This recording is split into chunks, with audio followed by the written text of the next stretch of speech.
केंद्रीय बैंक की नीति क्या कहलाती है? मौद्रिक नीति। ठीक है, अब यहाँ पर देखिए आपका अगला विकल्प है, आपको 10 विकल्प दिए जाएंगे। ठीक है, तो देखिए यहाँ पर आपका अगला विकल्प है वो दिया गया है होता है, तो इसका आंसर हो जाएगा स्थिर लागत वह लागत है जिसकी कुल राशि अल्पकाल में उत्पादन। देखिए अगला क्वेश्चन आपका दिया गया है, लागत फलन की संकल्पना क्या है? लागत फलन की संकल्पना क्या है? तो देखते हैं इसका आंसर क्या हो जाएगा। तो गाइस इसका आंसर हो जाएगा लागत फलन सामान्यतः उत्पादन फलों से ही व्युत्पन्न किए जाते हैं। यहाँ पर C बराबर ये क्या हो जाएगा? कुल लागत। Q यहाँ पर दिया गया है कुल उत्पाद, और T यहाँ पर क्या है? तकनीकी यानी प्रविधि। और हेलो एवरीवन, आई एम सुगम, वेलकम बैक। तो कैसे हो आप सब? आई होप आप सब अच्छे होंगे। स्वागत है आप सभी का आपके अपने SP स्टडी यूट्यूब चैनल पर।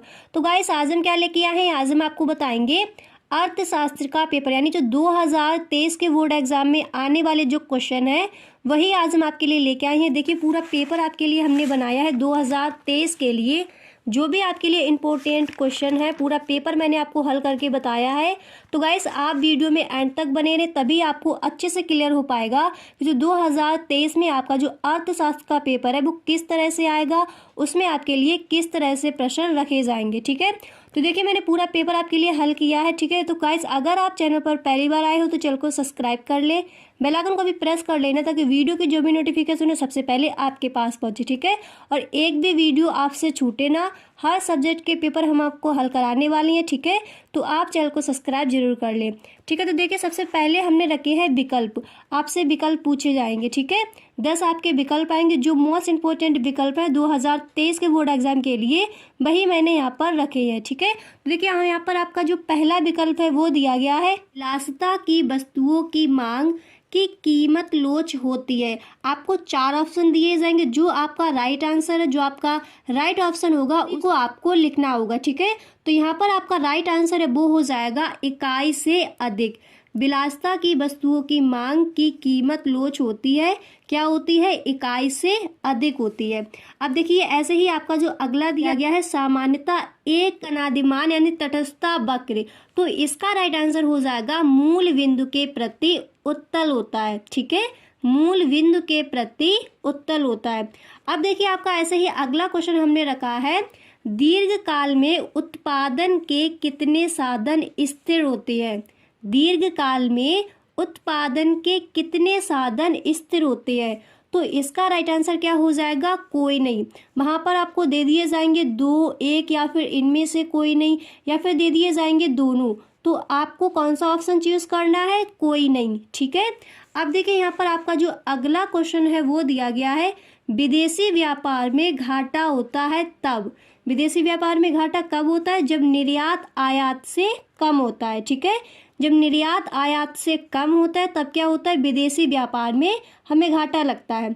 ठीक है, अब देखिए यहाँ पर आपका जो अगला क्वेश्चन है वो दिया गया है, अल्पकाल में निर्गत यानी उत्पादन में इकाई वृद्धि होने पर परिवर्तनशील लागत में होने वाली वृद्धि को कहते हैं। तो होने वाली वृद्धि को हम क्या बोलते हैं? औसत परिवर्तनशील लागत। औसत परिवर्तनशील लागत। गाइस अगर आपने इस पेपर को पूरा हल कर लिया, और जो हमने 2022 का जो आपका पेपर है उसका भी आपको पूरा सॉल्यूशन दिया है, अगर आपने गाइस ये दोनों पेपर अच्छे से हल कर लिए तो इस बार 2023 के बोर्ड एग्जाम में आपके इसमें 90+ अंक आ सकते हैं। ठीक है, आप 90+ मार्क्स स्कोर कर सकती हो। ठीक है, तो देखिए ऐसे ही आपका जो अगला विकल्प है वो दिया गया है, निम्नलिखित में से कौन सा पूर्ण प्रतियोगिता का लक्षण नहीं है?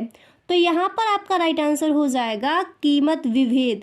क्या हो जाएगा? कीमत विभेद। ठीक है, अब देखिए यहाँ पर आपका जो अगला क्वेश्चन है वो दिया गया है, निम्नलिखित में से किसे पूंजीगत वस्तुओं में सम्मिलित किया जाता है? तो पूंजीगत वस्तुओं में किसे सम्मिलित किया जाता है? उपकरण को। आपको ऑप्शन में दे दिए जाएंगे कुर्सी, मेज, तो आपको सही ऑप्शन कौन सा चूज करना है? उपकरण। ठीक है, अब देखिए आपका जो अगला क्वेश्चन वो यहाँ पर दिया गया है, केंद्रीय बैंक की नीति कहलाती है। तो केंद्रीय बैंक की नीति क्या कहलाती है? मौद्रिक नीति। ठीक है, अब यहाँ पर देखिए आपका अगला विकल्प है, आपको 10 विकल्प दिए जाएंगे। ठीक है, तो देखिए यहाँ पर आपका अगला विकल्प है वो दिया गया है, आय में इकाई वृद्धि होने पर उपभोग में होने वाली वृद्धि को कहते हैं। तो उपभोग में होने वाली वृद्धि को हम क्या कहते हैं? सीमांत उपभोग प्रवृत्ति। ठीक है, सीमांत उपभोग प्रवृत्ति। अब यहाँ पर देखिए आपका अगला विकल्प दिया गया है, नगद कोष अनुपात का निर्धारण किया जाता है। नगद कोष अनुपात का निर्धारण किससे किया जाता है? केंद्रीय बैंक द्वारा। ठीक है, केंद्रीय बैंक द्वारा नगद कोष अनुपात का निर्धारण किया जाता है। अब देखिए गाइस आपके आगे अति लघु उत्तरीय प्रश्न। ठीक है, आपसे अति लघु उत्तरीय प्रश्न पूछे जाएंगे। तो 2023 के बोर्ड एग्जाम के लिए जो इम्पोर्टेंट जो आपके क्वेश्चन है वो ही हमने यहाँ पर रखे हैं। ठीक है, तो अल्पकाल एवं दीर्घकाल में भेद कीजिए। तो देखिए इसका आंसर क्या हो जाएगा, पहले हम आपको बताएंगे अल्पकाल और इसके बाद आपको बताएंगे दीर्घकाल। ठीक है, तो पहले देखते हैं अल्पकाल क्या है। तो अल्पकाल में उत्पादन के साधन दो प्रकार के होते हैं। कौन कौन से? एक होता है आपका स्थिर साधन और दूसरा होता है परिवर्तनशील साधन। ठीक है, स्थिर साधन हम किसे कहेंगे? स्थिर साधन जिनकी मात्रा में उत्पादन प्रक्रिया में परिवर्तन नहीं होता है, तो वो हमारे कहलाते हैं स्थिर साधन।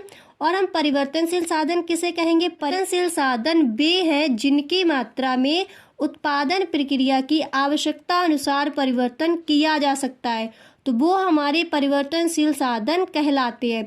यहाँ पर परिवर्तनशील लिखा है। ठीक है, आप यहाँ पर परिवर्तनशील लिख लीजिएगा। ये आगे यहाँ पर ये दिया गया है, अल्पकाल में फर्म अन्य साधनों को स्थिर रखते हुए केवल परिवर्तन साधन को बढ़ाकर उत्पादन स्तर में परिवर्तन करती है। ठीक है, तो इसको हम बोलते हैं अल्पकाल। अब हम देखेंगे कि हम दीर्घकाल किसे कहते हैं। ठीक है, दीर्घकाल क्या होता है? तो दीर्घकाल में कोई भी साधन स्थिर नहीं होता, सभी साधनों की मात्रा को उत्पादन की प्रक्रिया आवश्यकता अनुसार घटाया बढ़ाया जा सकता है, तो उसको हम बोलते हैं दीर्घकाल। तो समझ आ गया आपको कि अल्पकाल और दीर्घकाल में क्या भेद है। ठीक है, यही भेद है। अब देखिए यहाँ पर आपका जो अगला क्वेश्चन है वो दिया गया है, बजट रेखा को परिभाषित कीजिए। ये क्वेश्चन कई बार पूछा गया है, आपको अच्छे से तैयार कर लेना है इसको। तो बजट रेखा को परिभाषित कीजिए। तो देखिए इसका आंसर हो जाएगा, बजट रेखा या कीमत रेखा वह है। देखिए बजट रेखा और कीमत रेखा एक ही होती है। ठीक है, बजट रेखा या कीमत रेखा वह है जो दो वस्तुओं के ऐसे संयोगों को प्रदर्शित करती है जिसके उपभोक्ता दी हुई आय व वस्तु की कीमत के साथ खरीदता है, बजट रेखा या कीमत रेखा कहलाता है। ठीक है, समझ आ गया। बजट रेखा या कीमत रेखा हम किसे कहेंगे? बजट रेखा या कीमत रेखा वह है जो दो वस्तुओं के ऐसे संयोगों को प्रदर्शित करती है जिनके उपभोक्ता दी हुई आय व वस्तु की कीमत के साथ खरीदता है, बजट रेखा या कीमत रेखा कहलाता है। अब हम देखते हैं हमारा जो अगला क्वेश्चन है वो क्या दिया गया है। देखिए गाइस आपका अगला क्वेश्चन यहाँ पर दिया गया है, व्यष्टि अर्थशास्त्र क्या है? ये भी कई बार पूछा गया है, अति लघु उत्तरीय प्रश्न में आपको दे दिया जाएगा। व्यष्टि अर्थशास्त्र क्या है? तो इसका आंसर हो जाएगा, व्यष्टि अर्थशास्त्र में अर्थव्यवस्था की विशिष्ट आर्थिक इकाइयों का यहाँ पर कहा दिया गया। ठीक है, विशिष्ट आर्थिक इकाइयों का अध्ययन किया जाता है, जैसे वस्तु अथवा साधन का मूल्य निर्धारण। ठीक है, तो उसे ही हम कहते हैं व्यष्टि अर्थशास्त्र। दोबारा से देख लो, व्यष्टि अर्थशास्त्र में अर्थव्यवस्था की विशिष्ट आर्थिक इकाइयों का अध्ययन किया जाता है, जैसे कि वस्तु अथवा साधन का मूल्य निर्धारण। देखिए गाइस आपका यहाँ पर अगला क्वेश्चन दिया गया है, उत्पादन की स्थिर लागत से क्या तात्पर्य होता है? ठीक है, उत्पादन की स्थिर लागत से क्या तात्पर्य होता है? तो इसका आंसर हो जाएगा, स्थिर लागत वह लागत है जिसकी कुल राशि अल्पकाल में उत्पादन की मात्रा में परिवर्तन होने पर भी पूर्णतः अपरिवर्तित रहती है, उसी को हम उत्पादन की स्थिर लागत कहते हैं। ठीक है, दोबारा से देख लो, स्थिर लागत वह लागत है जिसकी कुल राशि अल्पकाल में उत्पादन की मात्रा में परिवर्तन होने पर भी पूर्णतः अपरिवर्तित रहती है। फिर देखिए आपका यहाँ पर हमने अगला क्वेश्चन जो लिया है वो है, पूर्ण प्रतियोगिता की कोई 3 विशेषताएं लिखिए। ये क्वेश्चन भी बोर्ड एग्जाम में कई बार आस्क किया गया है। ठीक है, तो पूर्ण प्रतियोगिता की कोई 3 विशेषताएं लिखिए। तो पूर्ण प्रतियोगिता की 3 विशेषताएं निम्नलिखित हैं। कौन कौन सी? क्रेताओं और विक्रेताओं की संख्या बहुत अधिक होती है, इतनी अधिक कि कोई भी क्रेता अथवा विक्रेता अकेले वस्तु की कीमत को प्रभावित नहीं कर सकता। ठीक है, की जाने वाली वस्तु की सभी इकाइयां समान होनी चाहिए। ठीक है, यहाँ पर ये बिक्री लिखा है, बिक्री की जाने वाली वस्तु की सभी इकाइयां समान होनी चाहिए, उनके आकार, रूप, रंग, गुण आदि में कोई अंतर नहीं होना चाहिए। इस प्रकार वस्तु की इकाइयां एक दूसरे की पूर्ण स्थानापन्न होती हैं, परिवहन लागत शून्य होती है। आपका अगला क्वेश्चन दिया गया है, औसत भौतिक उत्पाद से क्या आशय है? तो इसका आंसर हो जाएगा, कुल भौतिक उत्पाद को परिवर्तनशील साधन की इकाइयों से भाग देने पर भागफल प्राप्त होता है, उसे ही औसत भौतिक उत्पाद कहते हैं। दोबारा से देख लो, कुल भौतिक उत्पाद को परिवर्तनशील साधन की इकाइयों से भाग देने पर भागफल प्राप्त होता है, उसे ही हम औसत भौतिक उत्पाद कहते हैं। समझ आ गया? अब देखिए आपका जो अगला क्वेश्चन है ये कई बार पूछा गया है, बाजार का अर्थ लिखिए या फिर बाजार का अर्थ स्पष्ट कीजिए, इस तरह से भी पूछा जा सकता है। तो देखिए, बाजार से आशय किसी स्थान विशेष से लगाया जाता है जहां पर किसी वस्तु या वस्तुओं के क्रेता तथा विक्रेता एकत्रित होते हैं और वस्तुओं का क्रय विक्रय करते हैं। आर्थिक दृष्टिकोण से बाजार का अर्थ उस समस्त क्षेत्र से होता है जिनमें किसी वस्तु के क्रेता तथा विक्रेता फैले हुए होते हैं तथा उनमें स्वतंत्र प्रतियोगिता पाई जाती है, तो उसी को हम कहते हैं बाजार का अर्थ। यही हो जाएगा आपका बाजार का अर्थ। अब देखिए गाइस, आपका जो अगला क्वेश्चन है वो दिया गया है, भुगतान से संतुलन से क्या तात्पर्य होता है? भुगतान से संतुलन से क्या तात्पर्य होता है? तो देखिए इसका आंसर हो जाएगा, किसी देश का भुगतान संतुलन उसके संपूर्ण विदेशी लेन देन का एक विवरण होता है। इनके बाईं ओर सभी लेनदारियां तथा दाईं ओर सभी देनदारियां प्रदर्शित की जाती हैं। इन दोनों राशियों के अंतर से भुगतान संतुलन का स्वरूप स्वतः स्पष्ट हो जाता है। इसी को हम कहते हैं भुगतान से संतुलन। दोबारा से देख लो, किसी देश का भुगतान संतुलन उसके संपूर्ण विदेशी लेन देन का एक विवरण होता है। इनके बाईं ओर सभी लेनदारियां तथा दाईं ओर सभी देनदारियां प्रदर्शित की जाती हैं। इन दोनों राशियों के अंतर से भुगतान संतुलन का स्वरूप स्वतः स्पष्ट हो जाता है।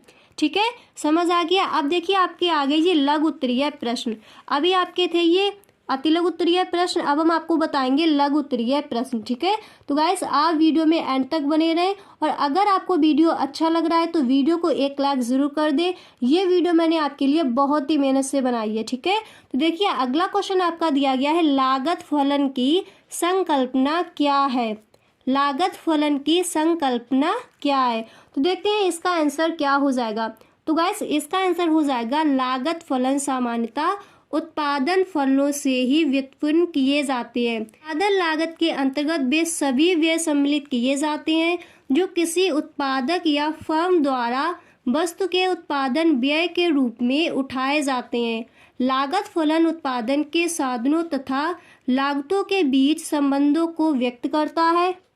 अल्पकाल तथा दीर्घकाल दोनों में लागत फलन अनेक तत्वों पर निर्भर करते हैं, अर्थात दोनों ही समयावधियों में लागत फलन अनेक तत्वों पर निर्भर करते हैं, अर्थात दोनों ही दीर्घकालीन लागत फलों को निम्नलिखित प्रकार व्यक्त किया जा सकता है। तो देखिए अल्पकालीन लागत फलन अर्थात C बराबर ये हो जाएगा आपका, और दीर्घकाल लागत फलन बराबर C बराबर ये हो जाएगा। तो यहाँ पर C बराबर ये क्या हो जाएगा, कुल लागत, Q यहाँ पर दिया गया है कुल उत्पाद, और T यहाँ पर क्या है, तकनीकी यानी प्रविधि, और F यहाँ पर आपका हो जाएगा साधन कीमत, K नॉट क्या हो जाएगा, स्थिर लागत। ठीक है, आपको समझ आ गया लागत फलन की संकल्पना क्या है? तो यही इसका हो जाएगा आंसर। ये बहुत ही इंपॉर्टेंट क्वेश्चन है, इस बार ये पूछा जा सकता है, तो इसको भी आपको बहुत ही अच्छे से तैयार करना है। ठीक है, अब हम देखते हैं हमारा अगला क्वेश्चन यहाँ पर क्या दिया गया है। तो गाइस देखिए आपका ये अगला क्वेश्चन यहाँ पर दिया गया है। देखिए आपका अगला क्वेश्चन दिया गया, केंद्रीय बैंक को अंतिम ऋणदाता क्यों कहा जाता है?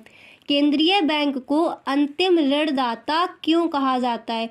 तो देश के अन्य बैंकों जैसे व्यावसायिक बैंक तथा विकास बैंक के लिए केंद्रीय बैंक अर्थात रिजर्व बैंक ऑफ इंडिया अंतिम ऋणदाता के रूप में कार्य करता है। व्यावसायिक बैंक यदि अपने संसाधनों से पूंजी नहीं जुटा पाते हैं तब वह केंद्रीय बैंक से ऋण की मांग करते हैं और केंद्रीय बैंक उचित प्रतिभूतियों के आधार पर उसे ऋण प्रदान करता है। इस प्रकार केंद्रीय बैंक अंतिम ऋणदाता के रूप में देश की बैंकिंग व्यवस्था पर नियंत्रण स्थापित करता है। इसलिए केंद्रीय बैंक को हम अंतिम ऋणदाता कहते हैं। समझ आ गया। अब देखिए आपका यहाँ पर जो अगला क्वेश्चन है वो दिया गया है, मांग की लोच को निर्धारित करने वाले कारकों को लिखिए। ठीक है, मांग की लोच को निर्धारित करने वाले कारकों को लिखिए। तो देखते हैं इसका आंसर क्या हो जाएगा। तो इसका आंसर हो जाएगा मांग की लोच को निर्धारित करने वाले मुख्य कारण निम्नलिखित है। कौन कौन से? पहला है वस्तु की प्रकृति। तो सामान्यतः अनिवार्य आवश्यकताओं की पूर्ति करने वाली वस्तुओं की मांग बेरोजगार होती है क्योंकि इन आवश्यकताओं को अधिक समय तक असंतुष्ट नहीं रखा जा सकता। अब देखिए अगली हेडिंग आपको डालनी है वस्तु की कीमत। ठीक है, अगली हेडिंग यहाँ पर आपको क्या डालनी है? वस्तु की कीमत। प्रायः जिन वस्तुओं की कीमत ऊंची होती है उनकी मांग अधिक लोचदार होती है। जिन वस्तुओं की कीमत मध्यम श्रेणी की होती है उनकी मांग की लोच सामान्य। इसी में आपको अगली हेडिंग क्या डालनी है? आय समूह। तो मांग की लोच इस बात पर निर्भर करती है कि क्रेता आय के किस समूह अथवा वर्ग में आता है। ठीक है, क्रेता आय के किस समूह अथवा वर्ग में आता है। प्रायः समृद्ध यानी धनी वर्ग। ठीक है, समृद्ध वर्ग हम किसे कहेंगे? धनी वर्ग को। तो प्रायः समृद्ध वर्ग के लिए वस्तु की मांग बेरोजगार होती है जबकि निर्धन वर्ग के लिए वस्तुओं की मांग अधिक लोचदार होती है क्योंकि मूल्य में होने वाला थोड़ा सा परिवर्तन भी निर्धन वर्ग के लिए अत्यंत महत्वपूर्ण होता है। ठीक है, अब देखिए यहाँ पर जो आपका अगला क्वेश्चन है गाइस वो दिया गया है, पूर्ति का नियम क्या है समझाइए। ठीक है, ये क्वेश्चन आपको बहुत ही अच्छे से तैयार करना है, इस बार ये पूछा जा सकता है। पूर्ति का नियम क्या है समझाइए। तो पूर्ति का नियम अर्थ एवं परिभाषा। तो उत्पादक का उद्देश्य सदैव अपने लाभ को अधिकतम करना होता है। इस उद्देश्य की पूर्ति हेतु वह वस्तु को दी हुई लागत दशाओं में ऊंची से ऊंची कीमत पर बेचना चाहता है। पूर्ति का नियम यह बताता है कि अन्य बातों के समान रखते हुए किसी वस्तु या सेवा की कीमत में वृद्धि होने पर उसकी पूर्ति में भी वृद्धि होती है तथा कीमत में कमी होने पर उसकी पूर्ति में कमी होती है। इस प्रकार कीमत और विक्रय की जाने वाली वस्तुओं की मात्रा में प्रत्यक्ष तथा सीधा संबंध पाया जाता है गाइस। तो इसी को हम कहते हैं पूर्ति का नियम। समझ आ गया। अब देखिए यहाँ पर आपका जो अगला क्वेश्चन है वो दिया गया है। देखिए आपका अगला क्वेश्चन यहाँ पर दिया गया है, मितव्ययिता का विरोधाभास क्या है। ठीक है, मितव्ययिता यानी बचत का विरोधाभास क्या है। तो देखते हैं इसका आंसर क्या हो जाएगा। तो गाइस इसका आंसर हो जाएगा, एक परिवार के संबंध में जो बात सही है, एक परिवार के संबंध में जो बात सही है वह संपूर्ण अर्थव्यवस्था के संबंध में सही हो यह आवश्यक नहीं है। एक परिवार में आय उसके व्यय से अधिक होनी चाहिए अर्थात उसे बचत करनी चाहिए, किंतु यदि अर्थव्यवस्था में सभी लोग अपनी आय से बचत के अनुपात को बढ़ा दें तो अर्थव्यवस्था में बचत के कुल मूल्य में वृद्धि नहीं होगी, क्योंकि बचत के अधिक हो जाने पर आय का स्तर कम हो जाएगा और इसके फलस्वरूप बचत का स्तर भी गिर जाएगा। अर्थव्यवस्था की कुल बचत में कमी हो जाएगी। इसे ही मितव्ययिता या बचत का विरोधाभास कहते हैं। तो आई होप आपको अच्छे से क्लियर हो गया होगा कि मितव्ययिता या फिर बचत का विरोधाभास हम किसे कहते हैं। ये क्वेश्चन भी गाइस आपको बहुत ही अच्छे से तैयार करनी है। मैं तो कहूँगी कि जितना भी आज आपको हमने पेपर कराया है सारा पेपर आपको अच्छे से नोट कर लेना है और इसको ही आपको रिवाइज करते रहना। और जो मैंने 2022 का जो पेपर का पूरा सोल्यूशन दिया है उसको भी आप ज़रूर देखें, ठीक है। उसका लिंक आपको, उस वीडियो का लिंक आपको डिस्क्रिप्शन बॉक्स में मिल जाएगा। अब हम देखते हैं हमारे जो विस्तृत उत्तरीय प्रश्न है वो कौन कौन से पूछे जाएंगे। तो देखिए गाइस, आपके विस्तृत उत्तरीय प्रश्न है। सबसे पहला हमने रखा है बजट क्या है, बजट की संरचना, घटक पर प्रकाश डालिए। बजट क्या है, बजट की संरचना यानी घटक पर प्रकाश डालिए। तो ये क्वेश्चन 2023 के बोर्ड एग्जाम में 100% पूछा जा सकता है। इसको आपको बहुत ही अच्छे से तैयार कर लेना है। और गाइस, जो अगला आपका क्वेश्चन दिया गया है कि गुणांक से क्या तात्पर्य है, इसके आंसर मैंने अभी आपको नहीं बताया है। नेक्स्ट वीडियो में गाइस इसके आंसर आपको मिल जाएंगे। आप क्वेश्चन सुन लीजिए, ये बहुत ही इंपॉर्टेंट क्वेश्चन है जो भी हम आपको बताएंगे। देखिए गाइस, अगला आपको तैयार कर लेना है गुणांक से क्या तात्पर्य है, इसकी क्रिया विधि को समझाइए। ये क्वेश्चन भी बहुत ही इंपॉर्टेंट है, इस बार पूछा जा सकता है, ठीक है। गुणांक से क्या तात्पर्य है, इसकी क्रिया विधि को समझाइए। इसको भी आपको अच्छे से तैयार कर लेना है। तो गाइस, आज के लिए बस इतना ही। मिलते हैं नेक्स्ट वीडियो में। तो आज मैंने आपको बताया कि 2023 में आपका जो पेपर है, अर्थशास्त्र का पेपर जो आ सकता है, वही क्वेश्चन हमने आपको, जो आपके लिए वेरी मोस्ट इंपॉर्टेंट क्वेश्चन है, उसके लिए मैंने पूरा पेपर आपको हल करके बताया। आई होप गाइस आपको वीडियो पसंद आया होगा। गाइस, अगर आपको वीडियो पसंद आया है तो वीडियो को एक लाइक ज़रूर कर दे। Thanks for watching.